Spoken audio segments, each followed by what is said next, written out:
How are you doing this fine day? Hope you're enjoying your week. Welcome to another, I don't have a name for this yet. I haven't come up with one. It's basically the opposite of my normal survival challenges, where those are me asking a question of whether or not this one character or faction or whatever can survive something. This is me just straight up saying, here's some shit that this person can't survive. That's, yeah, whatever you want to call that, that's what this is. I'm not planning on making these videos like a weekly thing, but it's the weekend and I'm tired. This is shorter. Just let me do this. You'll get your fucking survival challenges next week, I promise. Oh, bring on the humbling of Dragon Ball fans and let's get this shit started.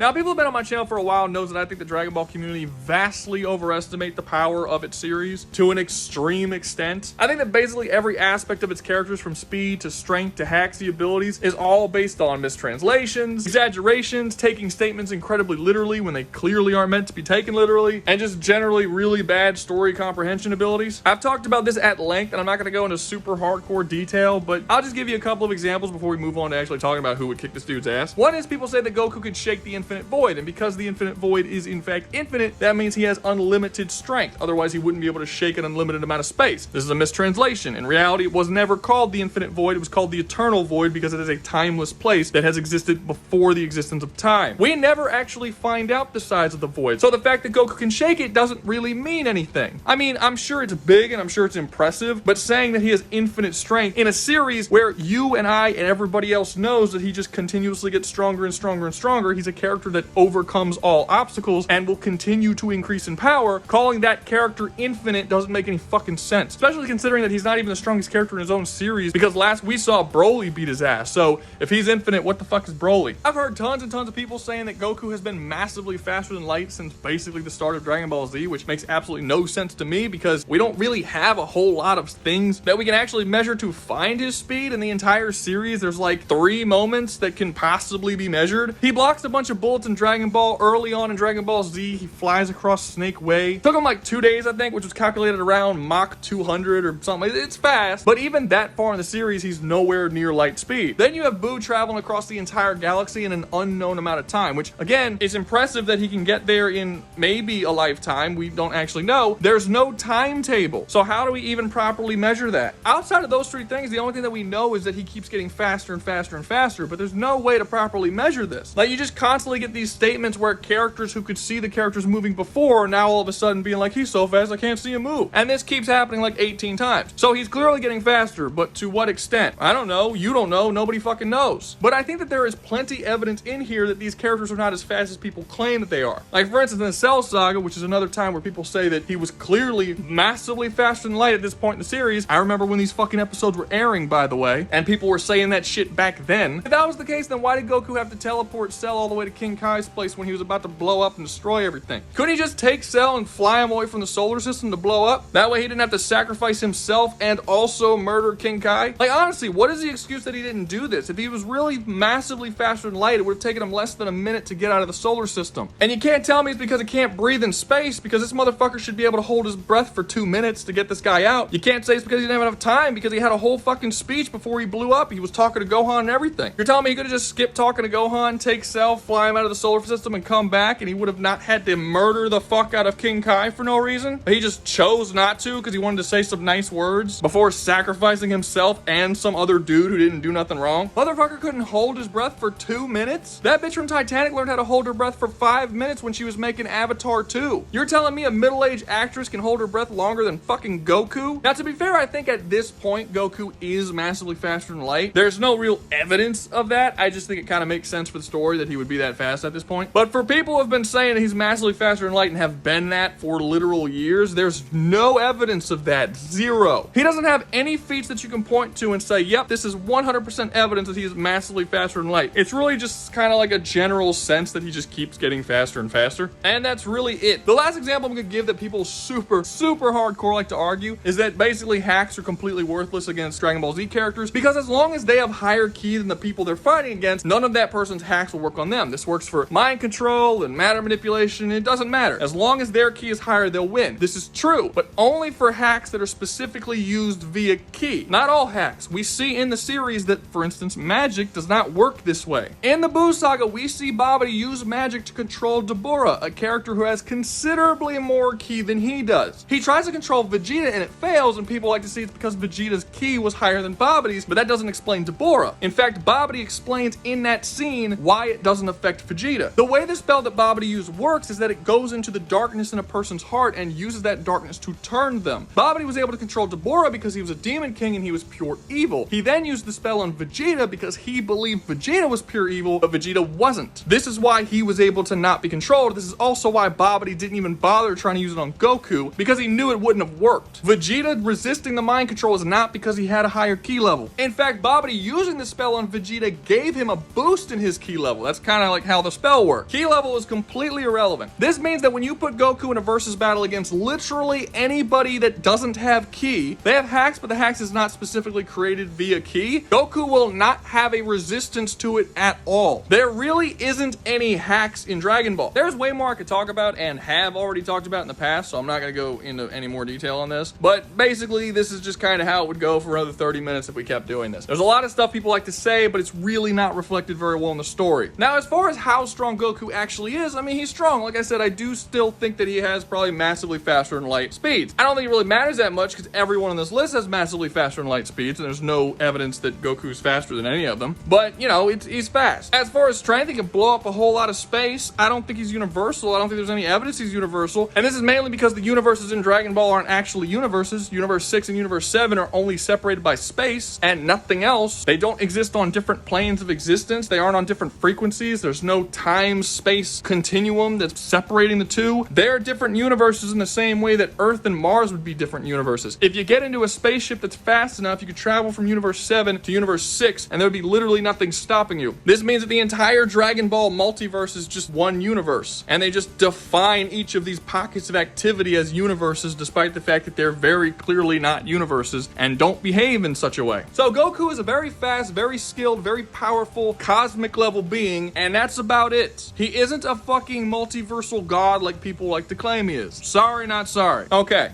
Now let's get on to the characters who can actually kick his ass. So first up, in no particular order, we have Ren. I am not going to pronounce that last name, from Persona 5. I know he technically has two names, like he's Ren in the anime, and then in the manga he's Akira. I'm going to go with Ren because Akira is overused in Japanese culture. I'm tired. I mean, it's a cool name. It's a cooler name than Ren, I'll give him that, but it's just, everything's fucking named Akira. Like, can we get something new? Ren's unique, I'm going to go with Ren. It's fine. Or, you know, more unique. Now, right out the gate, I know that there's going to be a lot of Shin Megami Tensei fans who are like, well, no shit, this is a stupid pick. He's going to absolutely destroy, but I think that comes from a misguided place of taking the Persona games and immediately comparing literally everything that happens there to the Shin Megami games. Fucking Shin. I'm just gonna call him Shin.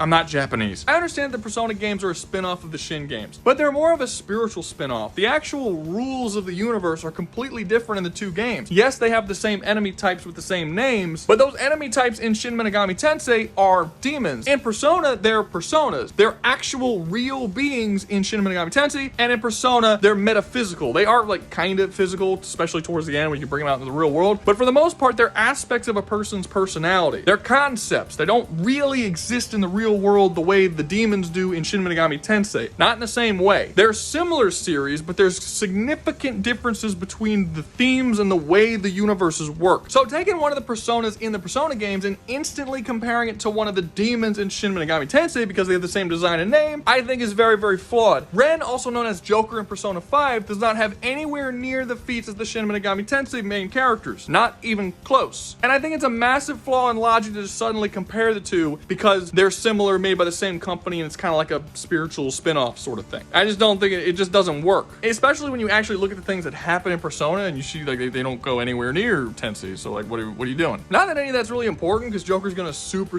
fuck up Goku either way. I could talk about all the crazy shit Joker can do, like how he can jump into Goku's weird mind spatial spatial perceptual reality and just start moving shit around and altering things and literally rewrite Goku's entire personality, even turning him into a fucking vegetable or straight up murdering him without Ren even having to try to attempt to fight Goku. But that does completely go against Joker's character, and honestly, he doesn't really need it. All he has to do is use Almighty Damage. Why not? Almighty Damage completely negates all durability resistances and automatically hits its target no matter what. Considering that all of Goku's durability and resistances comes from his ki and is not just innate within his own self, that means that Ren would basically one-shot him. He'd kill him. It would be super fast. Now, people are gonna say, well, no, that's not actually true. Goku is that durable, just his flesh is. But I mean, no, it's not. And this is actually pretty consistent in the series. While it is true that at the very beginning of Dragon Ball, even when he was a baby, he was shot in the head and it just kind of bounced off. It didn't really affect him too much. And that's certainly not a bad amount of durability or anything, but we also see him fall off of a small cliff, hit his head, and fucking get a concussion and amnesia for the rest of his life. He's also shown several times throughout Dragon Ball being shot at with bigger guns, like rifles and shit. And not only is it shown to very clearly be a threat to him, where he has to jump out of the way, dodge, he has to use his staff to deflect all the bullets, he acts within a way throughout the rest of the story as if these bullets could do something to him if they actually hit him and he didn't have his guard up. And in Dragon Ball Super, we actually do see that when he's shot with a rifle and he's not expecting the shot to hit him, he's not using his ki to up his durability. The bullet actually does scuff him and cause a mark on his arm. The way the power system in Dragon Ball works is that they use ki to up all of their physical stats. This is why characters can punch so hard and fly and move so fast and, yes, take the hits that they can take. Again, pretty consistent throughout the series. They need the ki in order to be that durable. And Almighty Damage would completely ignore any durability increases he tries to get with his ki, so yeah, he'd hit him. And again, if that doesn't work, he can just do all the fucking mindfuckery shit. And while I don't think it's in his character to do the mindfuckery shit, he has been talked about by the creators of the game to be the darkest protagonist that Persona has ever had, even more so than Persona 3's protagonist, who literally shot himself in the fucking head every time he wanted to summon his persona. I actually think it would be pretty cool if they did like a Persona 6 or a Persona 7 and the villain of the game was like a corrupted version of Joker. Like Joker, years later when he grows up, he actually dives a little more into his darker side and becomes like a just straight up villain who starts jumping into people's minds and fucking, that would be cool. If the protagonist of a previous game becomes a villain of a future game, I think that would be really awesome. Given that he is stated by the developers to be the darkest protagonist, and we see him within the game in the few cutscenes that we get of him to really enjoy bringing suffering to the enemies that come across him. I mean, yeah, those enemies are bad people, but he's very gleeful about causing them suffering. He's a darker character for sure. Next up, we have He-Man for the Master of the Universe series, and this isn't the cartoons or the comics. This is like the toy line, because the toy line is really the main continuity of He-Man. They'll have like a bunch of different shows and comic books and all that kind of stuff, and then they'll take little bits and pieces from each one and sort of throw it into the main toy line stuff, but they don't have lasting effects on the toy line unless the toy line wants it to be. That's the one thing that's consistent that goes into all the things. So we're gonna be talking about the toy line. Cool. And yeah, He-Man's gonna fuck this dude up. Like he's gonna fuck him out bad. Now, before you go and look on Versus Battle Wiki to see how strong He-Man is, fucking ignore them. They start going into like the Star Seed and how He-Man destroying the Star Seed makes him a multiversal threat. No, that's not. The Star Seed is a little fucking glass artifact that, yes, it did have something to do with the creation of the multiverse, but it's shown in the story that literally anyone could break it. It could be smashed on the ground by anybody. So the idea that he's gonna get multiversal levels of power because he broke the Star Seed, which is a little glass artifact, is ridiculous. Those people did not read the comic. They have no idea what the fuck they're talking about. In reality, there's only really one version of He-Man that's actually multiversal, like just straight up, and that would be Master of Eternity He-Man, which I'm not using for this. Normal He-Man's not multiversal. In their normal base forms, there isn't a single character in He-Man who can destroy their entire universe. The only thing they can do that is the power inside of Castle Grayskull. So yeah, just erase Versus Battle Wiki from your mind. They don't know. Having said that, He-Man's still gonna kick Goku's fucking ass because he's just better in like every way. In terms of strength, He-Man is as strong as a fictional character can be. Whether it can or can't be lifted and broken, He-Man can lift or break it with his strength. His strength defies physics or what is possible. He has lifted up Castle Grayskull and chucked it into space, despite the fact that Castle Grayskull houses an infinite multiverse inside of it, and yes, it is absolutely 100% confirmed that it has the weight of that multiverse. The only reason why it doesn't destroy fucking Eternia is because of bullshit bullshit magic and the fact that Eternity is the center of the multiverse. Skeletor once made a magically imbued cage that made it completely unbreakable, and it was stated by several characters before He-Man was locked in the cage to be not breakable, and He-Man just like bent the bars and walked out of it. It is very consistent that He-Man can literally do anything. He broke the concept of destiny with his bare hands. He just snapped it. He just picked it up and he just snapped it. Like you and me would snap a fucking pencil. That's what he did to the concept of destiny. And no, none of this stuff makes him multiversal. It's just known that he is as strong as he needs to be in order to do whatever he needs to do. Like specifically strength-wise. Not like he's not punching the fucking universe into non-existence. But if he needs to lift something, he can lift it. If he needs to break something, he can break it. It's just a part of his power set. And he'll do it without really even breaking a sweat. He's just infinitely strong. It's how he works. He's also considerably more experienced and skilled at fighting than Goku is. Like Goku, what is Goku? He's like in his 30s. Did he hit 40 yet? I don't know. Experience doesn't matter that much, but we know how skilled, generally speaking, Goku is. He's skilled. We get it. But He-Man has the experience and fighting skills of every previous person who held the power of He-Man, which goes back thousands and thousands of years. And not only that, but he was trained to fight by the Master of Arms, who is a master of the universe who has mastery over all weapons. He is as skilled at weapon fighting in all forms of weaponry that is physically possible. He has a conceptual control over skill over weaponry, if that makes any sense. And he trained both Prince Adam and Teela how to fight. Outside of being the Master at Arms, Adam is about as skilled at fighting as someone can be. And there's really no comparison to be made between him and Goku. He-Man is more skilled, he's stronger, they're both massively faster than light, and He-Man has also been shown to resist and honestly just completely ignore any kind of magical attack or haxy ability on his person. He's been able to resist complete existence erasure, having his literal matter in atoms destroyed, having his soul ripped out, having been turned into another creature via transmutation, etc, etc, etc. There's really not a whole lot of evidence that Goku's ki blasts, which do destroy matter, would even do anything to He-Man if they actually hit him. And even if they could, He-Man's sword is capable of deflecting and shooting back literally any type of attack, magical or physical, that comes his way, which means that every single ki attack that Goku fires is just gonna be turned right back on him. You also have the fact that He-Man's sword is completely indestructible, except by, again, He-Man, because he can destroy literally anything he wants to, and the fact that Goku's on a pretty hard timer where he can only fight as long as he has ki, and once that ki runs out, he's fucking done fighting. Now, I know he can fight for an extremely long time, but it is still a limited pool that he can draw from, whereas He-Man, there isn't. The power of Grayskull is what he draws from, and it is limitless power. The fact of the matter is that while Goku is a character that can consistently build in power to overcome any threat that he comes across, He-Man just is limitless power, so there's just no way Goku can ever get to a point where he surpasses him. Ergo, He-Man whoops his ass. Next up, we have Nightmare from Soul Calibur. Yeah, people have been on my channel for a while. They're gonna recognize a lot of these. Don't worry, I'm gonna get to some characters that you've never seen before on this channel. Just, you know, they're at the back of the list. If you've never been on my channel before, you're probably looking at this like, the fuck is this dude talking about? So Nightmare, also known as Inferno, is a demon who has the ability that anytime he looks at someone, just like lays his eyes on them, he acquires their exact power level, all of their skills, their knowledge of whatever, and basically just copies anything about them. Not only do they copy everything about them perfectly, but they can also integrate that stuff with the stuff they've already copied prior to improve upon their fighting style and make it even better. So the moment that Inferno / Nightmare looks at Goku, not only is he going to bare minimum be just as skilled as Goku is and as powerful as Goku is, but Goku's fighting style will then be edited with all of the other tens of thousands of fighting style, probably more than that. I mean, the dude is thousands of years old and has been fighting armies of warriors for all that time. So, you know, probably hundreds, if not millions of fucking fighters at that point. All of those different fighting styles, experiences, and skills will all be integrated into Goku's fighting style to improve upon it and make it better than Goku's fighting style. On top of that, Nightmare has all kinds of different crazy, haxy, magical abilities. Like, for instance, at one point, he took on an entire army of dudes and he just, like, raised his hand and the souls of an entire army just ripped out of their body and went into him, which, again, because it's magic and Goku can't resist magic, he only resists ki abilities, he has no resistance to this. This means that Nightmare from Soul Calibur would whoop the fucking ass of Goku. As hard as it is to believe, it's true. And because Nightmare copies everything about a person on sight, it doesn't really matter how strong Goku gets, even in that fight as he continues to rise in power,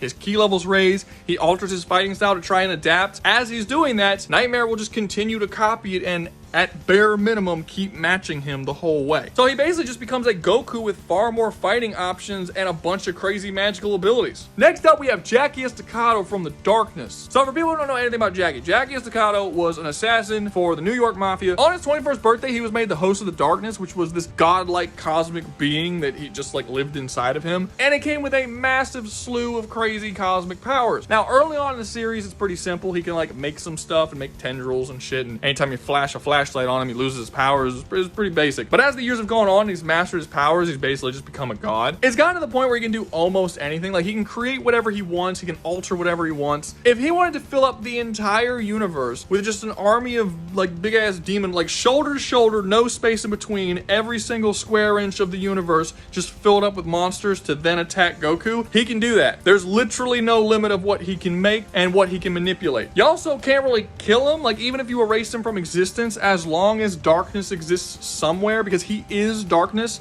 It's not like he controls darkness. He is darkness. Anywhere where darkness exists, he's aware of what's happening there. He is essentially omniscient in that way. You destroy his body, you're just destroying one little part of him, and the darkness all around you is also him. Goku could literally destroy the entire universe and leave nothing, and the only thing that would be there is Jackie Estacado as the darkness, because nothing and the darkness are one and the same. It's a whole thing. Point is, he is a monstrously powerful, nearly unkillable entity, but, you know, I mean, technically, he's still, like, universal, so, you know, it's not, like, beyond what people say Goku is. And this is what I mean when I say, like, people exaggerate Goku's power. Like, even if Goku was the universal being that you guys think he is, he's still not even in, like, top 10 strongest universal characters, because he just doesn't have the abilities to compete with a lot of these people. The fuck is he gonna do to Jackie? Very early in his career, Jackie was kidnapped and locked in a room where magic was used to eliminate all darkness from the area. The whole room, there wasn't a single dark spot anywhere, which shouldn't normally be possible. Like, even if you're just standing there, underneath your foot is gonna be darkness, right? You can't eliminate all of the dark, but they did it. There's no darkness in this room. You know what he did? He manipulated the darkness inside of their bones.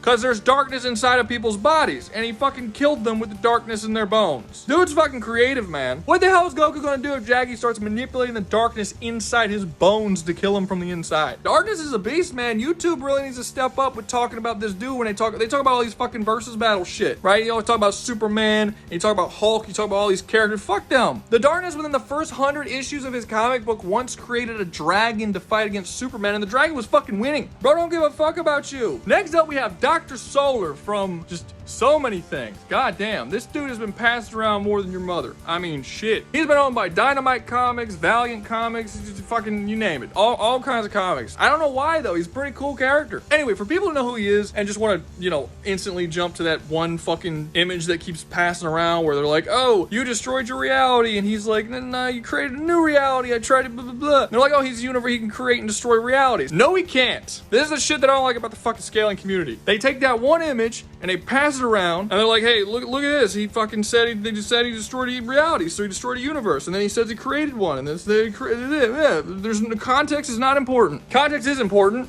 Okay? What actually happened is that he made a bunch of decisions that fucked up his Earth. So he went back in time billions and billions of years before Earth existed, and then over time guided the recreation of Earth, and then tried to fix all of the issues that eventually came up in his time. So when he got to his time, he had fixed everything. Everything was good. He did not destroy and create a universe. When they said he destroyed his reality and recreated it, that's what they're talking about. This is why I often say I don't take words like world or reality all that seriously, because it can mean a lot of different things, you know? Like if you come and kill my entire family, I could say that you destroyed my world. That doesn't mean you blew up the fucking planet. So again, message to scalers. Stop taking one image out of context when you haven't read the fucking comic and just spreading it around and saying, oh, look at this shit. No, didn't happen. Read the issue. It's not that hard to get them. You can get them illegally online, super easily on several different websites. It would not be that difficult for you to just read a couple issues. Just make sure you get the context of whatever that shit's going on. Anyway, can Dr. Solar beat Goku? Yes, the fuck he can. Are you kidding me? While Dr. Solar is nowhere near universal, just the sheer amount of hacks and bullshit abilities he has is ridiculous. The power that Dr. Solar has is that he controls and manipulates and basically dominates in every way you could possibly think of, literally all forms of energy. And Dr. Solar himself says that if you control all energy,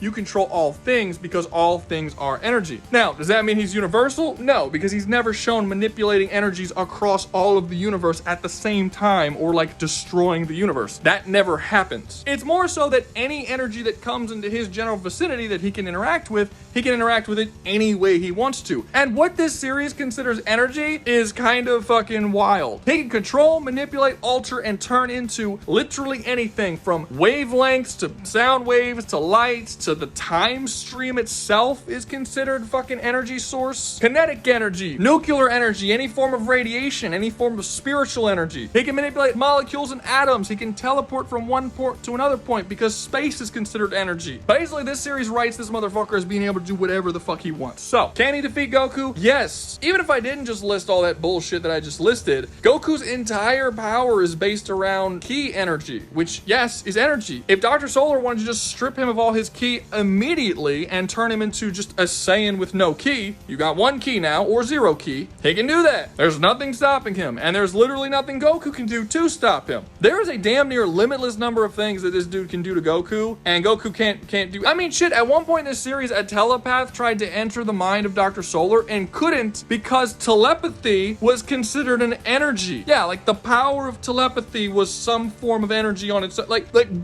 What isn't energy? Like, what can't this dude control? It's ridiculous. But you know what Dr. Solar does for me? It makes me realize how broken Red Hulk could have been if they didn't decide to fucking write his character into the ground. Because when they originally introduced him, he was super powerful, and his ability was to absorb all forms of energy. And they made it clear it was all forms. It was like heat and kinetic energy. At one point, he empowered himself by absorbing the brain energy of MODOK. Like, because MODOK is smart, he absorbed his brain energy. Yeah, they eventually wrote all that out of his character and sort of like depowered him to the point that even Iron Man could kick his ass. But, you know, that would have been interesting to see him be like an absorption version of Dr. Solar. He would have been one of the most dangerous characters in Marvel. Like, what a waste. Next up, we have Remo Williams from the Destroyer series. And I'm just gonna say right out the gate, this is gonna be blasphemic, but this dude is the greatest martial artist in all of fiction, period. I've never really even seen anyone come close. So if I had to explain the Destroyer series to you, it's basically if you took Jack Reacher and then he gets hired by MI6 from James Bond, and then you make it a martial arts series that has the power creep of a Dragon Ball series. That's pretty much exactly what you get when you read this series. Like, it starts off pretty simple. It's like a no-nonsense New York cop who don't play by the rules and don't care about your shit, and then he gets framed for murder, and they're gonna kill him, and then they kind of sort of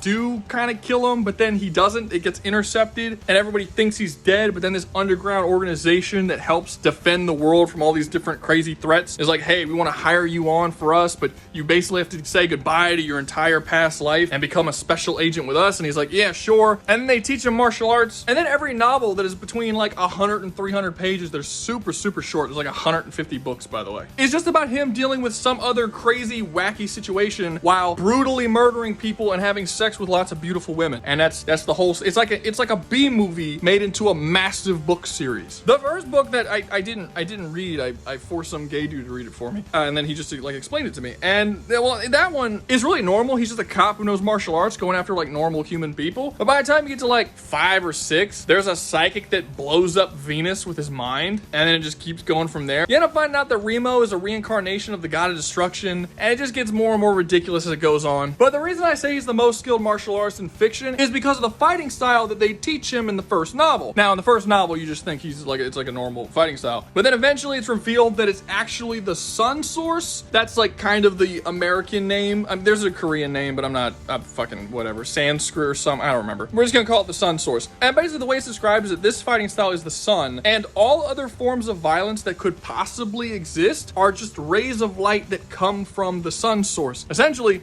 this fighting style is the source of all forms of violence, and every other form of violence that can exist is just a lesser version of the Sun Source. And this is shown throughout the series to be true. Characters who do not know the Sun Source straight up cannot fight against characters who do. It's essentially kind of like what scalers talk about when they talk about like higher dimensional beings, and no matter what a lower dimensional being does, they can never overcome a higher dimensional being because a higher dimensional being is infinitely more powerful. Yeah, that's how the Sun Source works. It doesn't matter how skilled of a martial arts you are, you cannot cannot in any way overcome someone who has mastered the Sun Source. It's literally not possible for you to do. Everyone who is a threat to Remo Williams at some point in the series is a master of the Sun Source. They literally have to be. And the Sun Source cannot be learned, programmed, stolen. The only way you can learn the Sun Source is if it is taught to you by another master of the Sun Source. At one point, Remo fights against a clan of ninjas who have the ability to copy fighting styles on site, and they can't copy it. Like, they can only copy an imperfect version. That imperfect version is so good that it makes them the most talented fighters outside of people who know the Sun Source, but they still can't do anything to someone who actually has the Sun Source. And what they actually consider martial arts with the Sun Source in this series is just straight up not martial arts. It's just superpowers. He has superpowers. With the Sun Source, Remo can walk on water. He can heal from basically any injury. He's been able to bring himself back from complete molecular destruction. He can alter his perception of time to the point that time is just straight up not moving. And yes, it is said that he is altering his perception of time, not time itself, but it really just works like time stop. It's just time is just fucking frozen and he moves freely, and apparently that's him altering his perception of it, but it's just fucking frozen. And him and somebody else who also has the Sun Source is capable of doing this, and they can just fight freely in frozen time, but it's just their perception. So I guess a scaler would say that's infinite speed. No physical weapon is capable of damaging him. He's been hit by attacks that can explode planets and destroy whole galaxies. Because he's a god of destruction, he has the ability to destroy the entire universe if he wants to. At one point, he earns this title. I don't remember exactly what the title was, but basically, he becomes the most skilled Sun Source user that has ever been, meaning he's the most powerful being in the entire universe. Even if he wasn't a reincarnation of the god of destruction, had crazy universe-destroying powers. Essentially, if he came face-to-face with Goku and they got into a fight, any move that Goku could possibly do, whether it be a key attack or whatever, fictional or non-fictional, it would all just be lesser versions of shit that Remo himself can do. If it's possible to do in a fictional martial arts fight, Remo can do it. It doesn't matter what it is, as long as it is some form of violence, martial arts, fighting, the Sun Source can do it, and it can do it better than you can. And in this case, better than Goku can. If he uses a Kamehameha wave, guess what? Now Remo can use a much better version of a Kamehameha wave. And the Kamehameha wave that Goku used will now be completely ineffective against Remo Williams because it didn't come from the Sun Source. This is how this series is fucking written. Remo is faster, stronger, more skilled, more experienced, and Goku literally cannot harm him. He can't give him a paper cut. Shit is crazy. However, I will say it's a pretty fucking fun book series. You know, based on what that gay guy told me about it. I didn't read it. And they're pretty short. Like I said, the first book is like, I think less than 200 pages, maybe a little over 200 pages, and the words are really big. It's kind of like reading a Goosebumps book, to be honest with you. But, you know, just like way more violent and with lots and lots of sex. You know, pick it up and give it a try if you want to risk a little bit of the gay. This is fine, you know. This is 2025. But that's going to be all from me. Hope you enjoyed the video. Make sure you like, subscribe, comment, and share, and join the membership. Remember, join the membership. You get exclusive access to videos that no one else can get. There's like fucking 12 or 13 of them bitches on there. And there's going to be more. I add one every, I don't know, month or so. Just keeps building. His libraries increases like Netflix over in this bitch. And always remember, y'all stay safe out there, you hear?